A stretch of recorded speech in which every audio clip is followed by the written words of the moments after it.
Menurunnya jumlah kasus positif COVID-19 di Makassar membuat penerapan pembatasan kegiatan masyarakat atau PPKM turun ke level 2 yang sebelumnya berada pada level 4.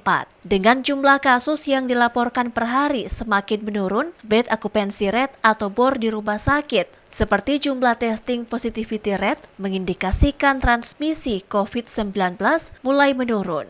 Hal itu disampaikan ahli epidemiologi Universitas Hasanuddin Ansariadi saat ditemui di ruang kerjanya pada Selasa 21 September 2021. Peningkatan area vaksinasi dari hari ke hari menjadi penunjang menurunnya kasus harian COVID-19 di Kota Makassar. Dalam sepekan, jumlah kasus positif COVID-19 di Kota Makassar berada pada angka 140 kasus dan jika dirata-ratakan terdapat 20 kasus positif per harinya. Jumlah ini akan terus ditekan, di mana jika didapatkan jumlah kasus positif harian di Kota Makassar berada pada 15 kasus per harinya akan menjadi pertimbangan untuk membuka sektor-sektor lainnya seperti sekolah, ekonomi, dan beberapa kegiatan lainnya. Sekarang itu kalau saya perhatikan dari 1 minggu, total jumlah kasus yang kita dapat itu kurang lebih 140 kasus. Ya, rata-rata sekitar 20 kasus per hari. Ya, nah ini masih harusnya kita bisa tekan sedikit, berada pada level yang kita sebut aman ya, tanda kutip.